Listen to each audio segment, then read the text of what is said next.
Twelfth के जिन बच्चों ने आवेदन किया था उनकी कापियों की रीचेकिंग सीबीएसई ने शुरू कर दी है। सीबीएसई की कोशिश ये है कि जल्दी से जल्दी रिजल्ट फाइनल करे ट्वेल्थ का। कब तक रिजल्ट आने की उम्मीद है, ये जो रीचेकिंग हो रही है उसके लिए किस प्रोसेस को अपनाया है सीबीएसई ने, इस सब के बारे में समझते हैं अपनी सहयोगी रश्मि शर्मा से। रश्मि, क्या जो रीचेकिंग हो रही है कर रहा है सीबीएसई, पहला सवाल यही है कि किस तरह से कर रहा है, मैनुअल कर रहा है या जो है उसको ऑनलाइन मोड में ही ले गए हैं उसको? देखिए, दरअसल सीबीएसई का जो पूरा 12th के रिजल्ट के बाद से बहुत सारी तकनीकी समस्याएं जो आई, उसको देखते हुए अभी कुछ भी बोर्ड इस तरीके से जानकारी नहीं दे रहा है। लेकिन जो हमें जानकारी प्राप्त हो रही है वो यही जानकारी प्राप्त हो रही है कि शायद वो मैनुअली ना होकर ऑनलाइन ही सारी उत्तर पुस्तिकाएं चेक की जा रही हैं। मतलब उसी सिस्टम पे, जिस सिस्टम पे सवाल उठा था? आज जिस सिस्टम पे सवाल उठा था वही, लेकिन बीच में ये भी आया था कि जिस कंपनी को बोर्ड ने ठेका दिया था उससे बोर्ड ने अपना सारा जो डेटा था वो अपने सर्वर पे शिफ्ट कर लिया था। तो हो सकता है कि सीबीएसई इंटरनली कुछ अपना सेटअप करके जो है वो कॉपी चेक करा रहा हो और इसी तरह चेक हो रही होगी। क्योंकि हमने काफ़ी इस बारे में जानने की कोशिश की है, कुछ स्कूलों से भी पता करने की कोशिश की है और भी अपने सोर्सेज से पता करने की कोशिश की है, तो वहाँ से भी हमें बहुत ज़्यादा जानकारी इस तरीके से नहीं मिल रही है। क्योंकि बोर्ड शायद बहुत ज़्यादा कॉन्फिडेंशियल इस चीज़ को रख रहा है कि किस तरीके से कॉपियों को चेक किया जा रहा है, और शायद लग रहा है कि वो ऑन स्क्रीन ही कॉपी चेक करें। क्योंकि बोर्ड पे इतना दबाव है कि रिज़ल्ट जो है 12th का, क्योंकि फिर एडमिशन आगे बच्चों के होने हैं, तो बोर्ड पे बहुत ज़्यादा दबाव है कि वो टाइमली एक रिजल्ट को दे सके। और कुछ ये भी बताया सोर्सेज ने कि कब तक आने की उम्मीद है रिजल्ट? जो हमें पता चल रहा है वो यही पता चल रहा है कि तीसरे सप्ताह से लेकर जुलाई के फर्स्ट वीक तक बोर्ड रिजल्ट शायद जारी कर दे। लेकिन अभी वहाँ से कोई आधिकारिक हमें पुष्टि नहीं है, कोई डेट बोर्ड ने नहीं दी है, और ना तो स्कूल्स को पता है ना बच्चों को पता है। और बच्चों के सवाल भी वही है कि अब जब हमारा 7 तारीख को प्रोसेस पूरा हो गया है तो अब हमारा रिज़ल्ट कब आएगा, ताकि वो आगे की जो उनके हायर एजुकेशन के एडमिशन्स हैं उसमें वो पार्टिसिपेट कर सके। हाँ, तो ये कौन कौन से एग्जाम, मतलब जैसे हम बात हो रही थी, एक तो ये है कि जिन यूनिवर्सिटीज़ का जो एग्जामिनेशन एडमिशन जो है वो सीयूईटी के थ्रू हो रहा है, उनके साथ तो कोई इशू नहीं है। लेकिन जिनका सीयूईटी के थ्रू नहीं हो रहा है, 12th के मार्क्स के आधार पे हो रहा है, वो कौन कौन सी, दिल्ली में कौन सी इफेक्टेड होंगी, और कुछ आइडिया ऑल ओवर इंडिया कौन कौन से एडमिशन इफेक्टेड होंगे इससे रिजल्ट रुके रहने से? देखिए, दिल्ली में तो जिन बच्चों का रिजल्ट आ गया है वो तो आगे प्रोसीड कर सकते हैं, जो रिवैल के लिए नहीं गए, और जिनको है कि हम सेटिस्फाई हैं वो तो बहुत सेफ जोन में है। लेकिन वो बच्चे जो कि रिवैल के लिए गए और मान लीजिए उनका दोबारा से रिज़ल्ट और कम हो गया, उन्होंने अगर कॉपी चेक करवाई और कम हो गया, उन बच्चों पे थोड़ा सा असर हो सकता है। और फिर उनको कंपार्टमेंट के लिए अगर जाना है तो चूँकि कंपार्टमेंट का एग्ज़ाम जो पहले ही बोर्ड ने डेट दे दी थी कि 15 जुलाई को कंपार्टमेंट या इम्प्रूवमेंट का एग्ज़ाम, जिसे सप्लीमेंट्री एग्ज़ाम बोर्ड कहता है, कि वो होना है, और जो कि एक सिंगल डे में ही सभी सब्जेक्ट का एग्जाम लिया जाएगा। सप्लीमेंट्री डे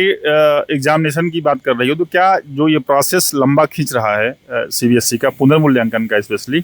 तो क्या इससे उस पर भी प्रभाव पड़ने की संभावना है, या जो शेड्यूल्ड है उसी पे सीबीएसई करवाएगा? क्योंकि इस तरह के सवाल बहुत सारे बच्चों के हैं भी। दरअसल अगर बोर्ड ने टाइमली रिजल्ट दे दिया, या जिनकी पहले से ही कंपार्टमेंट है, उनको पता है कि भाई अगर मैं रिवैल भी कराऊंगा तो मुझे जो है बहुत ज़्यादा फ़ायदा नहीं होगा, तो उन बच्चों को तो सीधा है कि उनको कंपार्टमेंट का एग्ज़ाम देना ही देना है। और जो बच्चे थोड़ा सा भी कंपार्टमेंट की कैटेगरी में आ गए हैं और जिन्हें था कि 1-2 नंबर से हम शायद जो है रिवैल करा लें तो हम पास हो जाएंगे, तो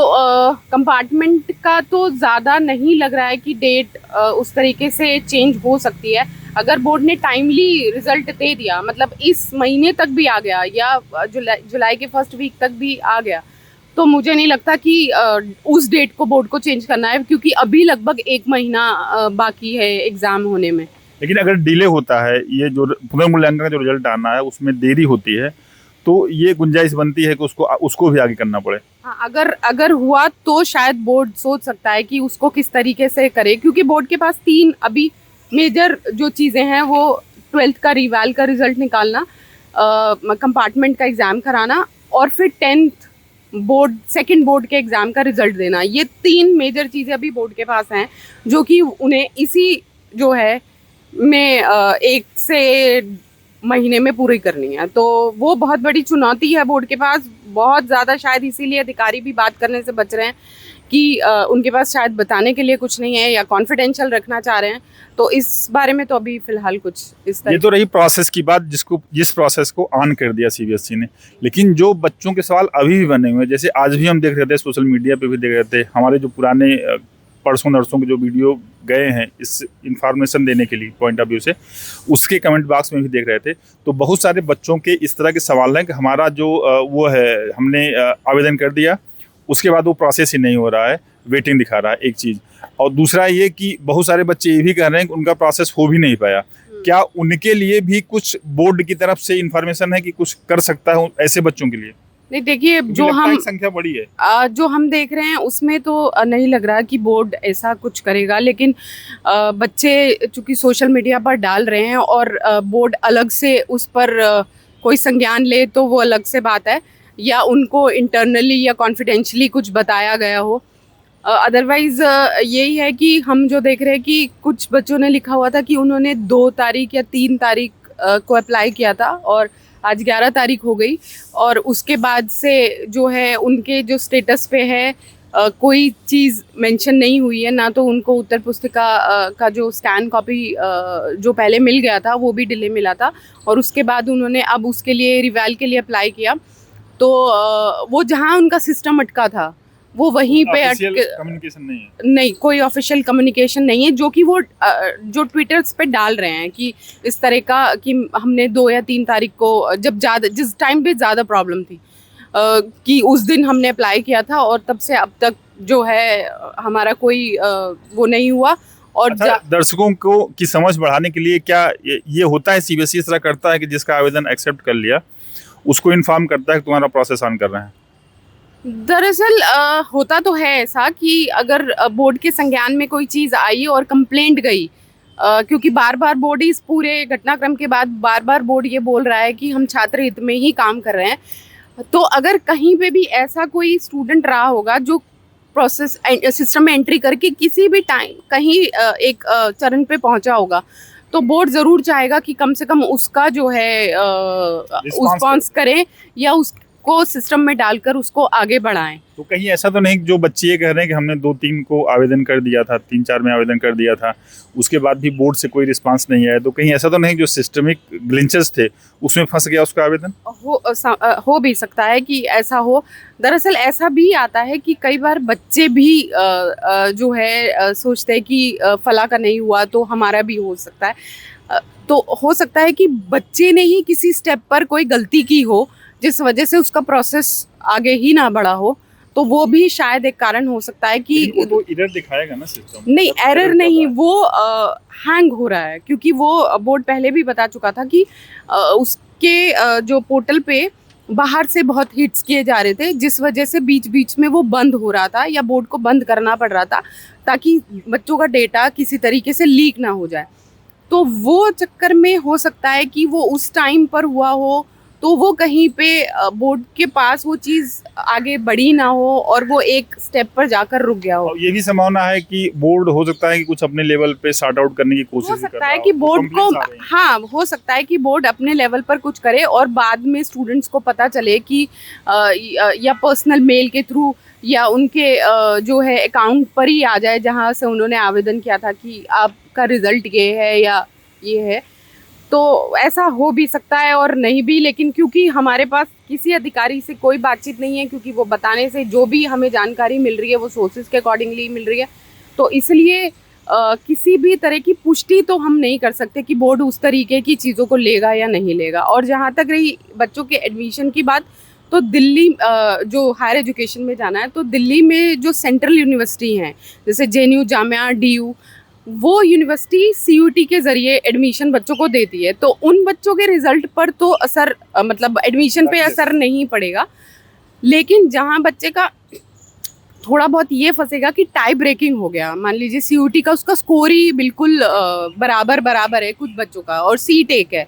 तो दिल्ली यूनिवर्सिटी तो कम से कम ये करता है कि वो 12th के मार्क्स को देखते हैं। लेकिन पिछले जब से सीयूटी आया, जैसे 2022 से सीयूटी आया है, तो शुरू में तो ऐसा हो रहा था कि टाई ब्रेकिंग मतलब करना पड़ता था ज़्यादा दिल्ली यूनिवर्सिटी को, लेकिन पिछले साल ऐसा देखा गया कि 1 या 2 बच्चा ही ऐसा इतने सारे स्टूडेंट में था जिनको हाँ एक्सेप्शनल है वो, कि उसको टाई ब्रेकिंग के लिए उसके 12th के मार्क्स। टेक्निकल जो कोर्सेज हैं उसमें इशू आ सकता है ना? जो दिल्ली गवर्नमेंट की यूनिवर्सिटी हैं उनमें जो बीटेक प्रोग्राम है उनमें जेई के थ्रू एडमिशन होता है, तो वहाँ पे भी बहुत ज़्यादा दिक्कत स्टूडेंट को नहीं आएगी। आईआईटी में जो एडमिशन है वो चूँकि उसके ज़रिए होता है, जेई एडवांस के थ्रू होता है, तो उसमें इस बार मैंडेटरी था 75%, वहाँ स्टूडेंट को थोड़ा सा प्रॉब्लम आ सकता है। लेकिन मेंस में एलिजिबिलिटी होती है, मिनिमम एलिजिबिलिटी का एक रहता है, और जो दिल्ली में ही दिल्ली स्किल यूनिवर्सिटी उसमें 12th के बेसिस पे कुछ एडमिशन होते हैं कुछ प्रोग्राम्स में, तो उसमें मतलब यूनिवर्सिटी का ऐसा कहना है कि वो बच्चे एडमिशन ले सकते हैं, मतलब और अगर पुनर्मूल्यांकन करके उनके मार्क्स बढ़ते हैं, इतने ज़्यादा हैं कि वो मिनिमम एलिजिबिलिटी को बीट कर रहे हैं, तो उनको एडमिशन देने में उन्हें कोई प्रॉब्लम नहीं होगी। हाँ, लेकिन अगर उनके कम हो गए या उतने ही रह गए, तो फिर जो अगर स्टूडेंट मिनिमम एलिजिबिलिटी को बीट कर रहा होगा तो उसे तो एडमिशन मिल जाएगा, और प्रोविजनली वो अभी दे देंगे उनके जो भी 12th के मार्क्स हैं। लेकिन अगर उसके नंबर कम हो गए या रिवैल में नहीं हुआ या कंपार्टमेंट है, तो फिर उसको फिर इंतज़ार करना पड़ेगा, क्योंकि दिल्ली स्किल यूनिवर्सिटी सारी यूनिवर्सिटीज़ में क्योंकि सीयूटी होता है और वहाँ नहीं होता, तो उनका कोशिश ये है कि बच्चे को ज़्यादा से ज़्यादा एडमिशन मिल जाए और वो 7 जुलाई से अपना जो है क्लासेस शुरू करने की तैयारी करें। लेकिन बच्चों के सवाल अभी बने हुए हैं, बहुत सारे बच्चों के सवाल बने हैं ना? हाँ, बच्चों के सवाल तो बहुत सारे हैं। जब तक बोर्ड की तरफ से चीज़ें क्लियर नहीं होगी तब तक हम भी बच्चों को कुछ नहीं बता पाएंगे कि एग्जैक्ट पोजीशन उनके रिजल्ट ऑफिशियल जब तक स्टैंड नहीं आता बोर्ड का तब तक बताना बड़ा मुश्किल है। हाँ, ये ज़रूर है कि रीचेकिंग का प्रोसेस शुरू हो चुका है, टीचर्स जा रहे हैं रीचेकिंग करने के लिए, लेकिन कब तक, कितना टाइम में ये पूरा हो जाएगा, कब तक एक रिजल्ट मिल जाएगा बच्चों को, टेंटेटिव ही सिर्फ हम बता सकते हैं। जो सोर्सेज हमें पता चल रहा है कि वो जून के 30 हफ्ता से लेकर जुलाई के फर्स्ट वीक तक जारी होने की संभावना है। तो जैसा कि जो टेंटेटिव डेट है, ये पुनर्मूल्यांकन के बाद जो है रिजल्ट जो जारी करेगा सीबीएसई, वो जून के आखिर या जुलाई के फर्स्ट वीक में वो रिजल्ट आ सकता है। उसके बाद जिन बच्चों को दोबारा एग्ज़ाम देना है वो परीक्षा 15 जुलाई को होगी, वो परीक्षा होगी। लेकिन अगर ये डिले होता है प्रोसेस तो वो परीक्षा भी आगे बढ़ सकती है। अभी के लिए बस इतना ही। वीडियो जर्नलिस्ट विवेक निगम के साथ मैं संतोष कुमार, अमर उजाला के लिए नमस्कार।